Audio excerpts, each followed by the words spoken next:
All right, what is up, guys? So I have a special interview for you guys today. I'm here with actually one of my students who is in my online program, Mr. Joshua Daba. So he is here today. Josh is actually a purple belt in jiu-jitsu, just a recently new purple belt. I'll let him tell you guys about that story here in just a minute. But he actually joined my program when he was a blue belt. We'll get clarification. I can't remember if he was one stripe or two stripes. I don't think you were brand new, but he has a lot of good information at recently becoming a purple belt. How are you, Josh? Hey man, thanks for having me on. Yeah, no problem at all. So, as I kind of said there, you just got your purple belt. Will you let everybody, do you know the date? Do you know exactly when it was? I actually have my journal right here. I can tell you Oh, the exact date. And I think I joined your program when I was a blue belt two stripe. Blue okay. two or three stripe. I was like right in the middle somewhere. And I got my purple belt October 10th, Of 2023. 2023. Yeah. Okay. Yeah, there you go. Had you been a blue belt for like a little less than a year when you had joined, or probably a little over? So I think from the time that I joined, I probably still had a year before I had made any progress towards the purple. Purple. So I was Yeah. I was right in the middle of Y- blue when I Yeah. joined the. Good. Yeah. So you were coming up kind of right on that blue belt kind of blues or kind of hurdle probably in your career. For you guys that don't know, maybe you're a white belt watching this or you're a blue belt that hasn't hit it yet. The blue belt blues is usually this referred to period. I personally think it happens, and we'll clarify with Josh here. I think it happens anywhere between once someone has been a blue belt for roughly could be as soon as 3 or 4 months to that 8 month. Yeah, so like you hit it right on the head. Like that's like the exact period where it hit me. Definitely hit me, but it didn't really hit me at the beginning of it because I think I still had momentum from getting the blue to get me to mid blue, and then it wasn't until mid blue where I started falling off. I was just kind of like, well, this is kind of fun. I don't really know if this is going to be for me. Definitely saw how much time it was going to be commitment wise to keep going. And luckily, I had some coaches at the time, and I definitely had you helping me, I guess, fix some of my gaps that were frustrating me at the time too. And I'm just going to preface this with saying at Blue Belt, like I think those were some of like the hardest roles that I had Mhm. ever endured, like in my journey so far, because the training wheels are coming off a little bit now that people are amping it up.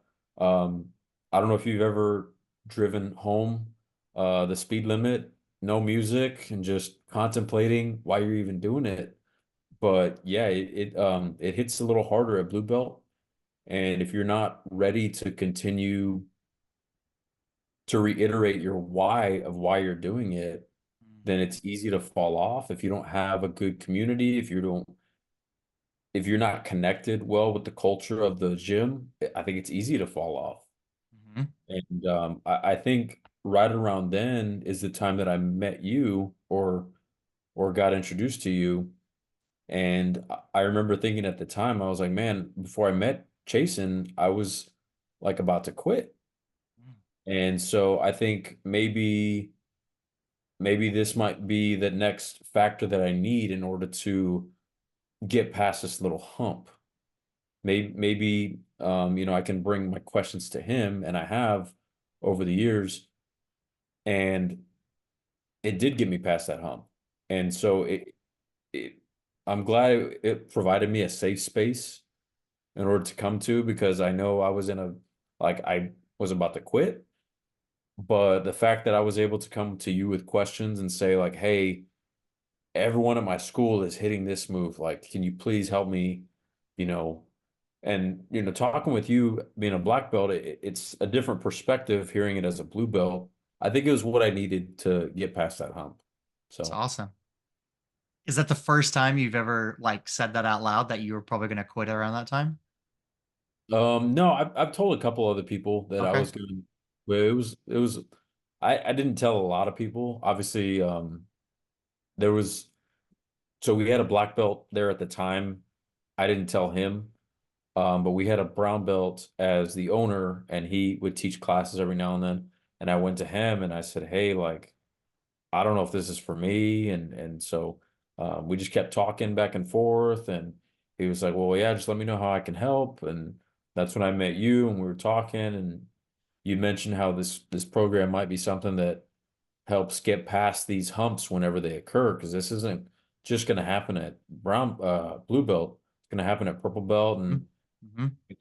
I'm a purple belt, and I still bring you questions to this Hmm. day.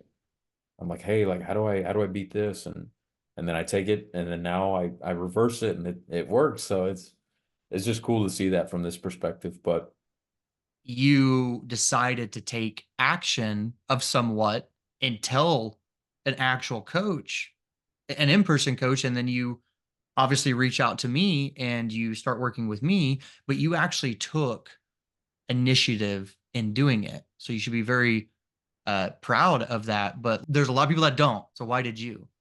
I know for me, whenever I was telling you about my struggles at the time, and I was telling my coach my struggles, I think.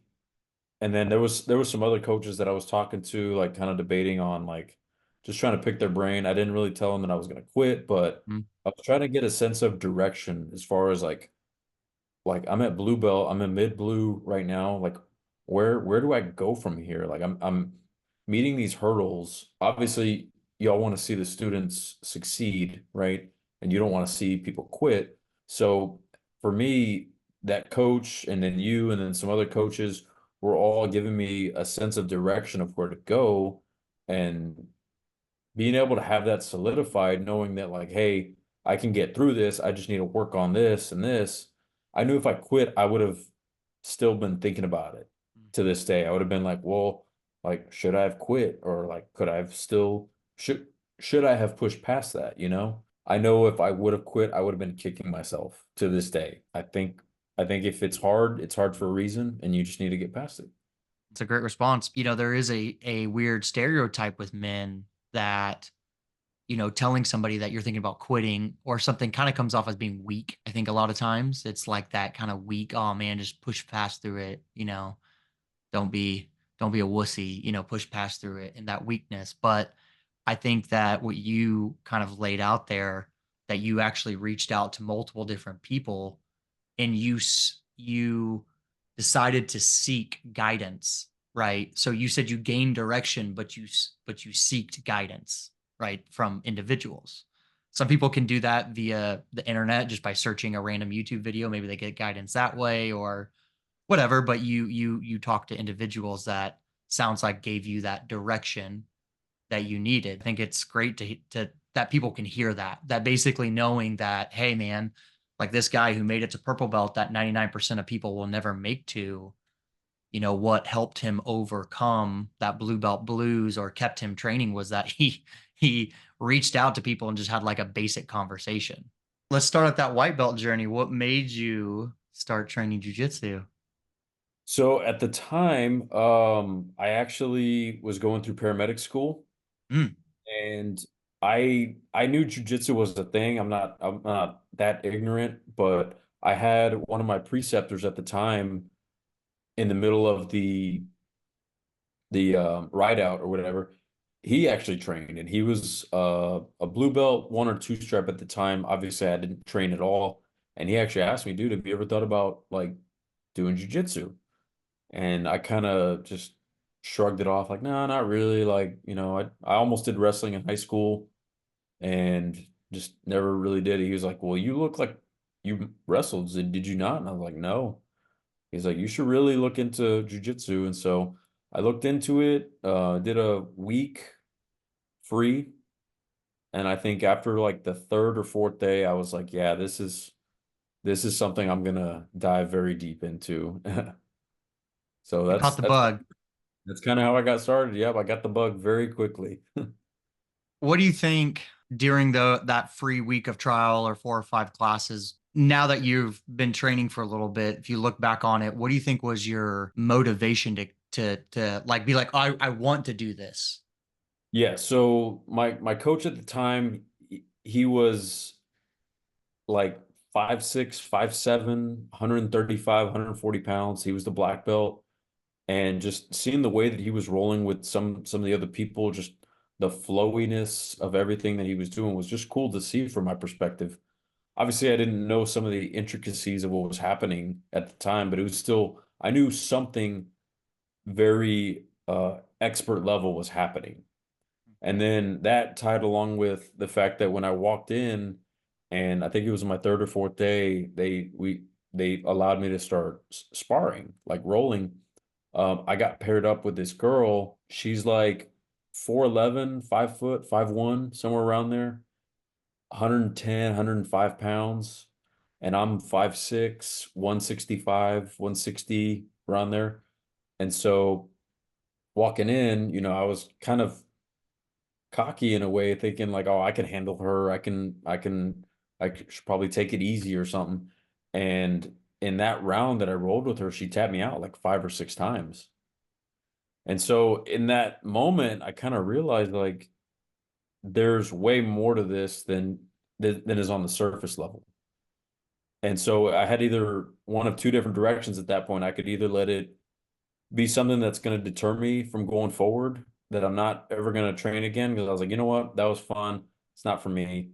Because there are people like that who meet a wall and they just don't want to push past it. Or the other side of it was, I want to learn how to do this so that I'm this person to other people whenever they walk into a gym. And I just kept going with it and kept showing up. So It's a good story. It's always fun to hear the stories that you got beat up by somebody else. That's what convinced you. What do you think was the hardest part about you getting to your blue belt? well, I guess from white to blue, I didn't realize that there was like a core fundamental like game that I had to learn first. Mm. And so whenever I got to my blue, there were still some fundamental gaps that I had to fill in until I actually realized, okay, this is kind of what the fundamental sphere of the foundations are. At white belt, it sounds like you were, I don't know if this is the right term, lacking some direction. You potentially didn't really know what was basic, what was fundamental, and what areas you kind of need to work on. You probably just showed up and went to class and rolled around. Well, yeah, and like my school at the time, they didn't have a set curriculum. So sometimes we would learn basic stuff, and then other times we would learn like leg locks and berimbolos, and like I didn't know where to compartmentalize some of that stuff, not knowing that like, hey, I know this advanced move looks cool, and maybe I could put it on the shelf for like a future date, but I should really be focusing on this kind of stuff. So yeah, I think the lack of direction was part of it. Mhm. Um, but once I got to blue, it kind of made more sense of what needed to be in that fundamental Mhm. realm and what I still needed to add to it in order to make it solidified more. Mhm.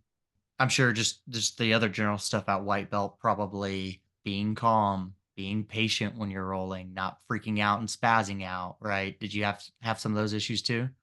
Yeah, and that kind of carried with me a little bit into like blue belt too. I think I was still in the spazzy days. I think it's normal to carry it a little bit into blue belt a little bit. Um, and I think people still have it like their spazzy moments or whatever, but I've noticed now like my game has transformed to where I'm very like I don't want to call it lazy, but I'm very like, oh, you flipped me. Okay, let's start working out from here. And then I'll like amp it up, get to a dominant position, and then I'll let off the gas and then I'll let them sweep me or whatever. And so it's a very like I don't want to call it lazy, but it's more back and forth now, which I enjoy. I like going from position to position, but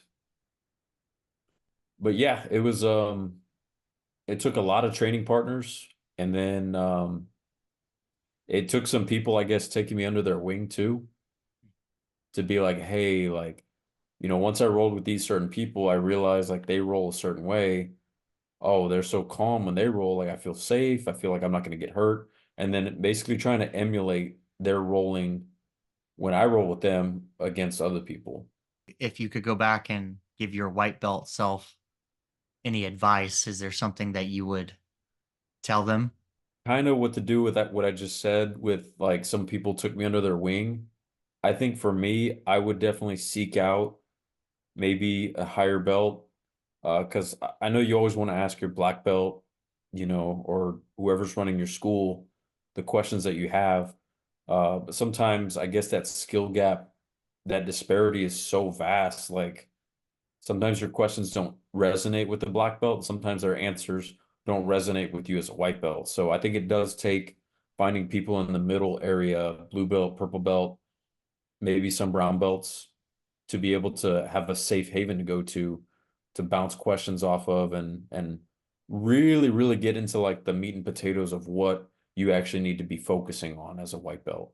And Mhm. as long as it coincides with what the black belt wants at that school, I think that's a good direction to go because they're leaders in the gym too. Not It's not just the black belt. So I agree with everything you said, but sometimes I know for a fact that white belts sometimes are a little bit more intimidated to go like ask an upper belt, whether that's the black belt or even somebody else. Maybe they're still a little bit introverted and they don't want to be like the person that "Am I supposed to know that. I don't want to look like an idiot if I ask." So yeah. you would recommend to really get clear about the basic positions and the basic, just the basic movements, like the most common areas that they've probably seen. Yeah, so like knowing that mount is mount, knowing that back control is back control, knowing half guard, open, closed guard, and then basically side control. I think that kind of encompasses all the basic positions because like you have half guard and then you can go a little bit deeper into like deep half. But Mhm. I think at the white belt level, I don't really think you need to dive into deep half,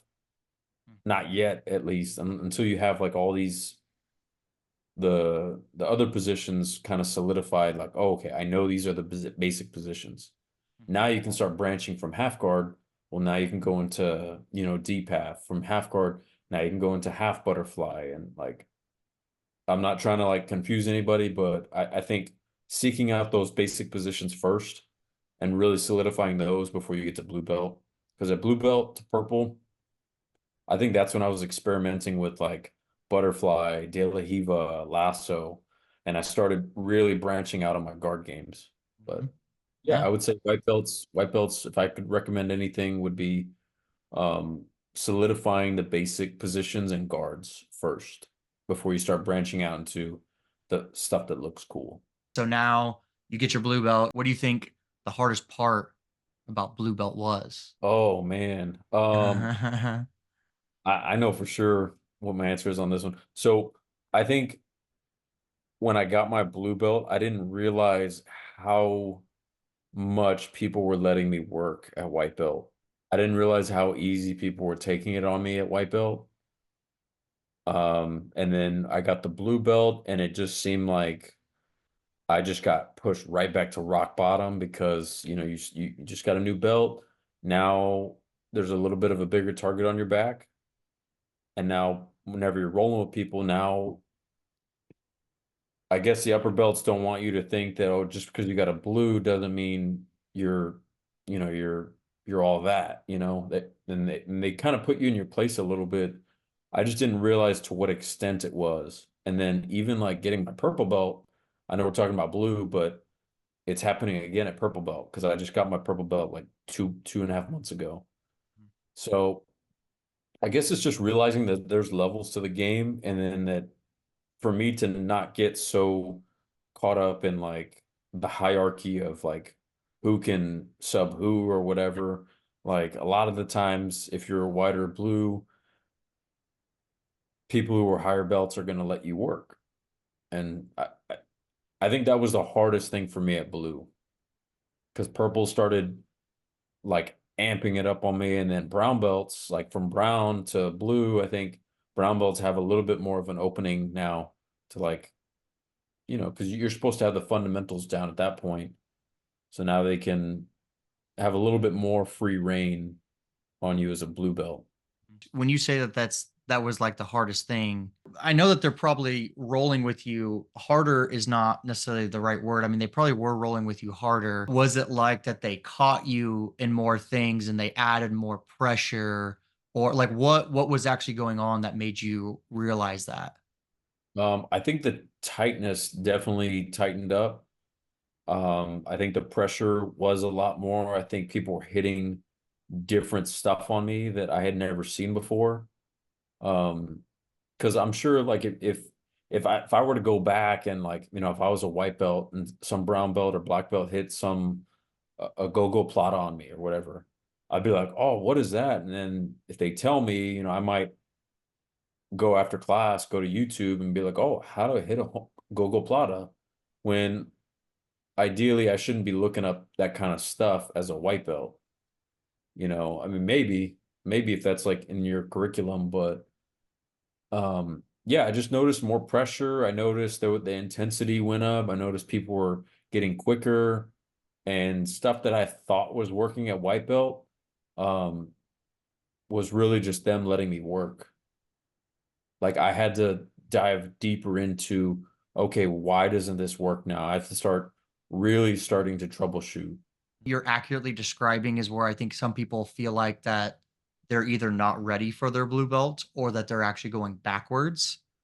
But in reality, it has nothing to do with you, like as the individual. It's not like you actually got worse, but it has to do with everything else that happens outside of that. And don't get me wrong, I think if anyone is listening and they do experience that like dip in progress, or I'm gonna call it, I think that's probably one of the best compliments that you can get from an upper belt or somebody who's better, is that them having to amp it up more. I think that's probably one of the best compliments that goes unspoken a lot of the times because you know that now they have to dig deeper into their tool belt in order to submit. Now they have to press harder now because you actually can escape some stuff now and you can counter some stuff. So yeah, just keep in mind, I think that's a really big compliment if you start feeling that. They're called growing pains for a reason. It's painful to grow.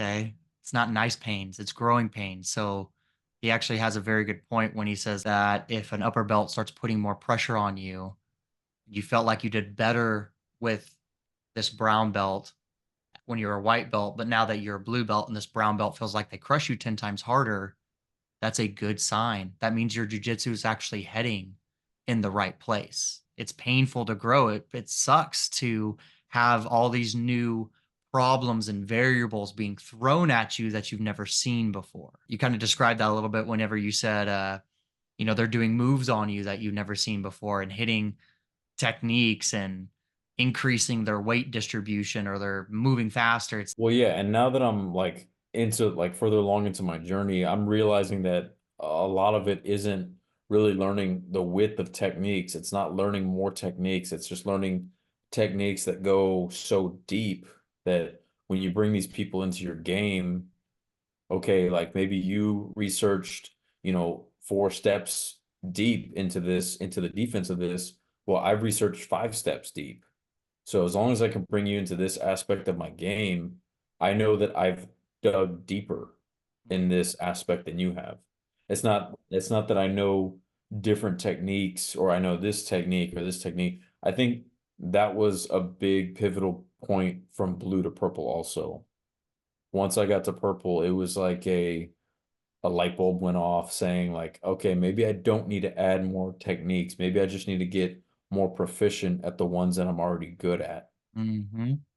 and bringing it back to that game. So, Um, so the advice part, what would you give yourself advice on as a blue belt to make that time easier? Because obviously you overcame very challenging hurdle, but is there anything that you would like give advice on or do differently?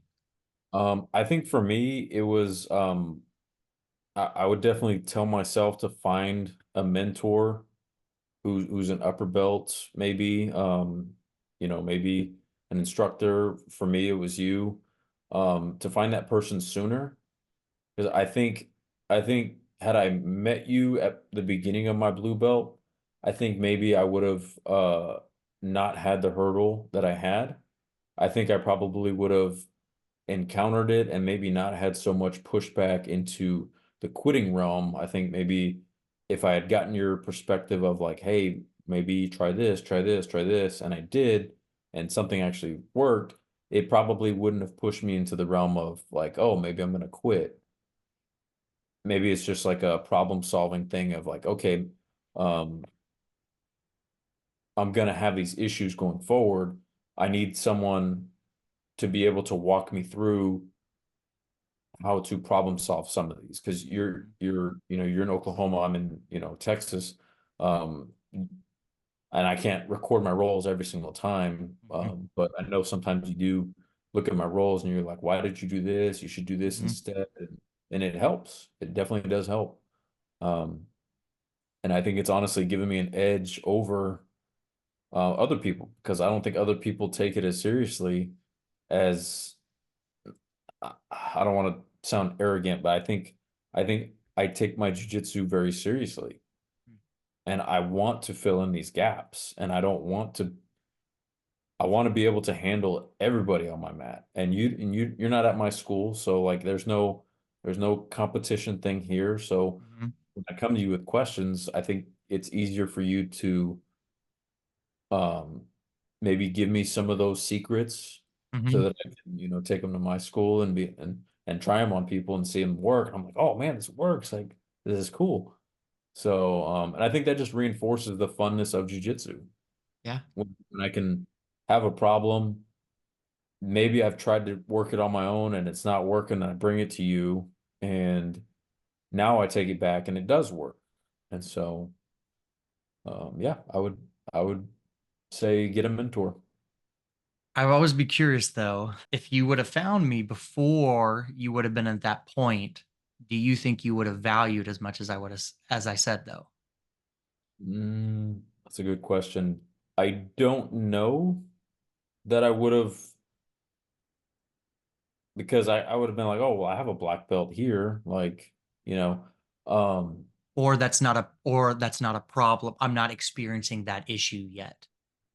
yeah, I mean, yeah, because once I got the blue belt, that's when the issue started coming up. That's when the Mhm. issue of like, oh, these people are going hard on me now. Mhm. Now I really need to answer some questions Mhm. like that I didn't have a white belt. I think I met you at the right time in my career in Mhm. order to push me past what I was going through. Mhm. Mhm. So yeah, Be- I, And I had go ahead. no, I had good coaches and I had multiple coaches. Like some coaches came in, some came out. They came in for a little bit, they moved to a different state. So like I didn't really have like a consistent coach up until like now. Mhm. Like now my black belt's been there since the opening of this school. Like this is my black belt. I know the heritage and all that. And so right now, if I were to go to him with a question, obviously I can get a certain perspective, but it helps to have another perspective because like you said, there's so many different ways of doing things that Mhm. never hurts to have a second opinion. Absolutely. There's a lot of you guys who are maybe listening, or what happens is that you haven't hit that wall.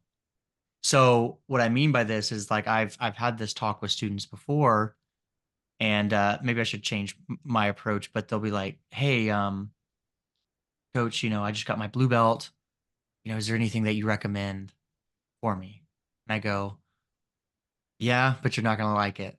They're like, "What is it?" I'm like, "Well, whenever you get your blue belt, or you could focus on moves and all that stuff, but you're gonna hit a point where you're gonna be like, why am I doing this? And I'm gonna want to quit, and you're gonna be questioning everything about it. You're gonna think you're gonna blame everybody. You're gonna blame your coach, you're gonna blame your training partner, you're gonna blame the tooth fairy, you're gonna blame everybody for like not showing you a good enough move, or I'm not training at a good enough school, or I don't have good enough training partners. But really what that is that you just haven't experienced that level of frustration yet. This is the first time you've experienced that. And so you're trying to justify all the reasonings for feeling that way. But just know it's normal and it's a good thing. Just prepare for it. And I think there's a lot of good benefit of knowing that. No one told me that. No one sat down and said, hey, by the way, this is going to happen. But when it happens, that's actually a good thing. Just come back to me whenever you experience that and we'll have another talk. You see what I'm saying? Yeah. And Oh, so it's right on the head right there. yeah, and so some people until they've experienced that. Now, by the way, for you few out there who never have experienced this at blue belt yet, I have seen this happen at purple belt. Or like even Josh mentioned earlier, you go through it again, right? So and I've seen it a few times actually hit purple belts harder than when it hit them at blue belt. So it will continue, and it continues even at brown belt. I can speak on this, but and black belt, there will always be times where you're like, well, wanting to quit maybe is not necessarily the right answer, but you get very frustrated. You get very frustrated. You get very annoyed with your progress for whatever reason that is, and so you get better at troubleshooting and figuring it out over time. So I'm just telling you guys, if you haven't experienced this yet, if you're a newer white belt, you may not have experienced it. You're in the shiny eyed, starry eyed, excited eyed phase. Everything's great in jujitsu. It's all can't believe I would never quit this. I would never quit. Oh my God, I'm jujitsu for life. Get a tattoo of jujitsu on your head, all that stuff. And then you hit that point. And then it's usually around, like we said, the blue belt blues, but occasionally it can happen at some other point. Do you have anything to add to that? No, I think every belt milestone is going to have its like starting at blue, obviously, like, and I can say blue and purple because I'm feeling it again at purple. Um, Does it feel but as yeah, intense? does it feel as intense? Yeah. It feels more intense from the purple belts, brown belts, and black belts. Let me back up. What I mean by that is, does it feel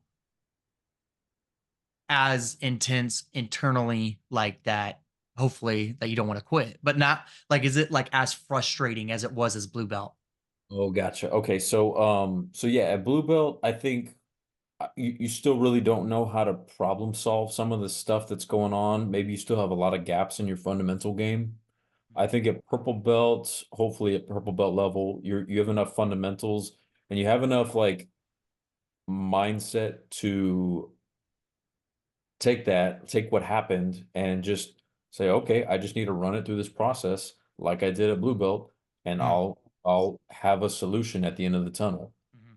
And so I don't think it's as intense as it was at blue. I think at blue right there is where now you have white belts gunning after you because they're testing themselves. You have blue belts trying to, climb up that internal hierarchy. You have purple belts who can now not take it easy on you because you're not a white belt anymore. And then you have brown belts who are just close enough to where now they can play with you more. And I think blue belt, you're just in a really bad spot. Like It's yeah, coming from all different directions. the urgency is very high. Yeah. Yeah, And so, because so like like with me being at purple, like if a white belt just saw me get my purple, yeah, they can try to amp it up on me as much as they want. If it's someone my size and my age or whatever, I'll know how to handle them pretty well, even if it was a blue belt. Um, it that's what I was talking about earlier when I said I felt it more intense from like the upper belts now. mm, But mm. but in terms of getting past that plateau, I think the more intense one was blue belt. The original question with that though was, is if you would have appreciated that advice or taken that advice when you weren't struggling as a blue belt. And I think that's the same thing as a kid. I think until they sometimes go through it, they don't know that they need it. Yeah, I think the way that you phrased it earlier was correct by saying like, hey, when you hit this wall, then come talk to me.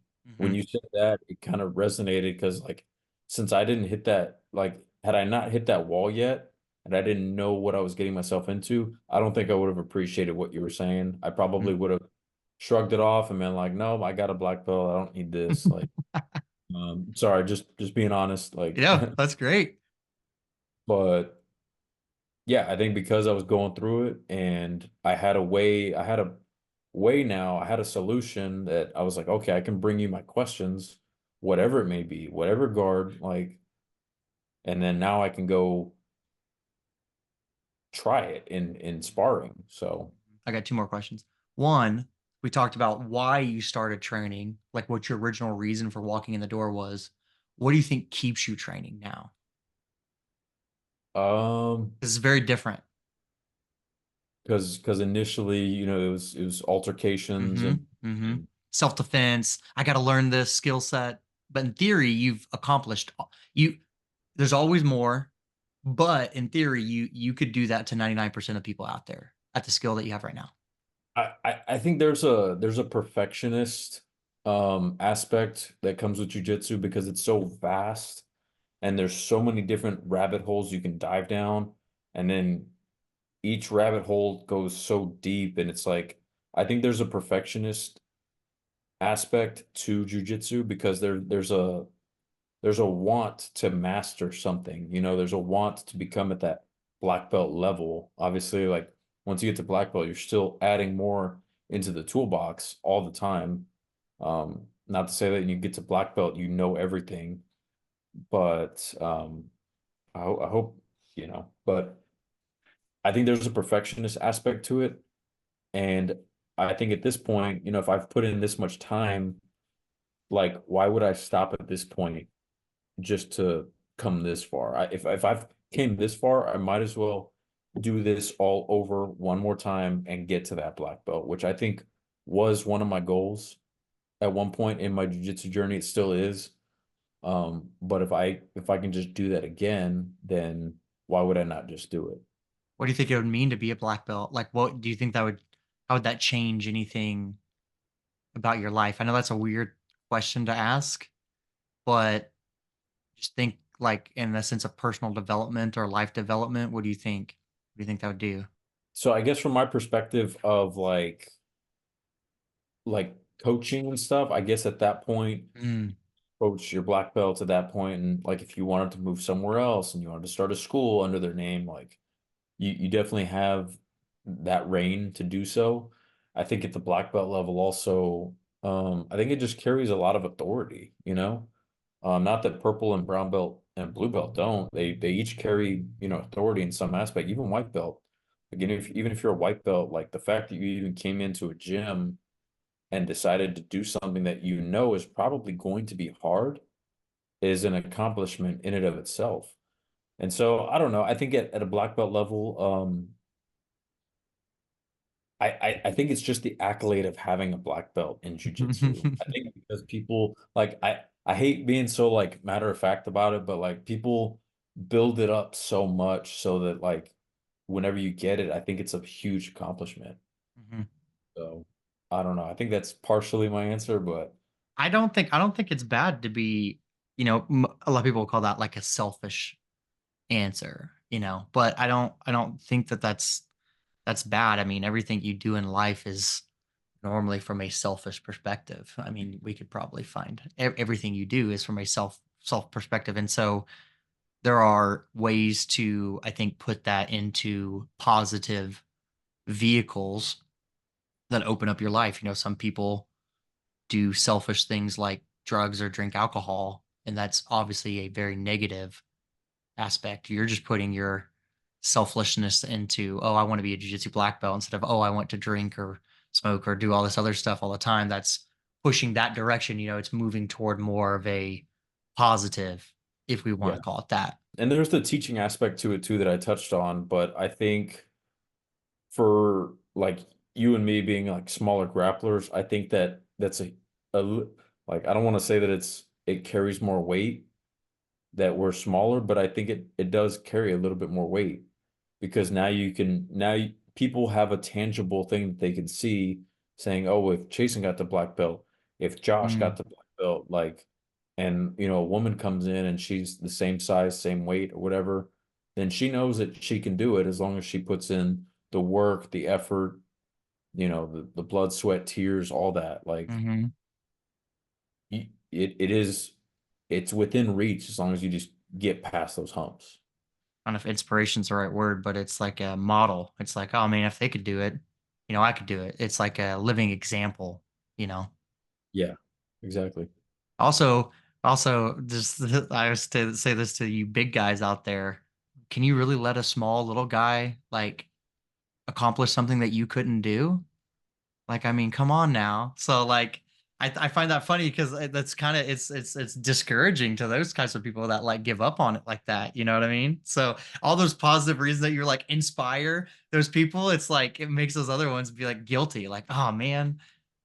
So, but here's my caveat to that because I don't want to like alienate anybody. I have had some people come into like our school at white belt and blue belt level who unfortunately quit, but Mhm, at the same time, you you can see their potential in a grappling perspective, and you know if they stuck with it, they would be a dangerous, mhm, dangerous black belt. mhm. And it's unfortunate that these people quit, but at the same time, like it's so cool seeing like knowing where their trajectory could go if they just Mhm. continue with it.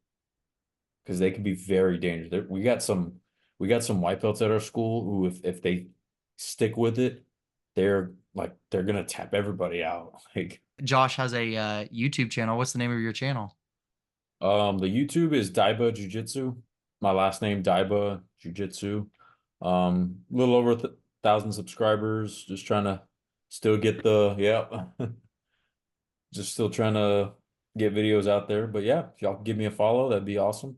I've made some appearances on there, but yeah, check it out. Do you have plans to do more? Like I know you posted a blue belt.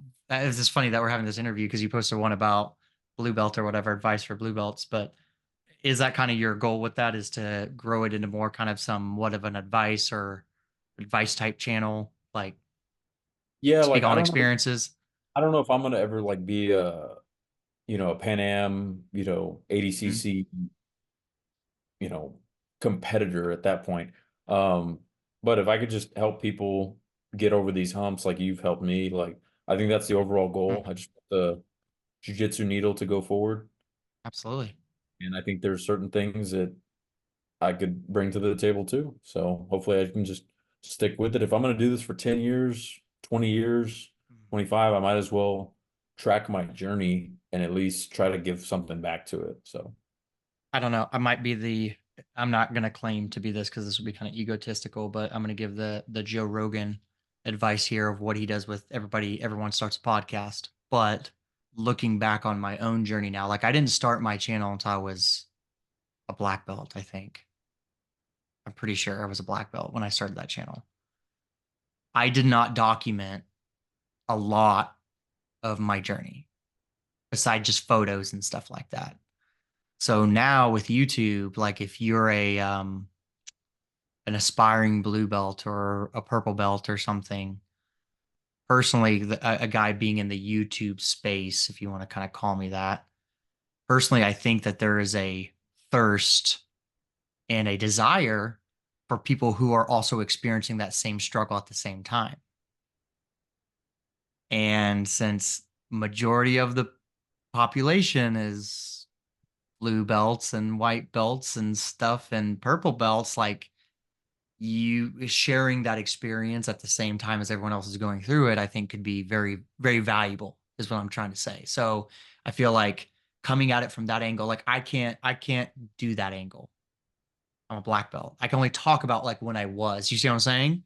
But then there yeah, may be some authority that, I just got past it, yeah. so So, but there's some authority that I can obviously maybe speak a little bit better on than you can in some aspects, right? So it's just different phases. So if I was a aspiring person like that who was wanting to do a YouTube channel or not be what Pan Ams, but I was maybe just wanting to do something in jiu-jitsu, that's maybe the route that I would go because that's what I would do probably now. The problem is like everything, it's you don't feel like you have credibility to do something like that. Any final words? Any other advice that you have for anybody? no, I appreciate you having me on. I think it Yeah, was man. a good interview. I think if you're somebody who definitely takes your jiu-jitsu seriously, just knowing that you can reach out to someone is definitely one of the pivotal aspects of um, flipping your game and actually driving it forward instead of just being complacent with where you're at now.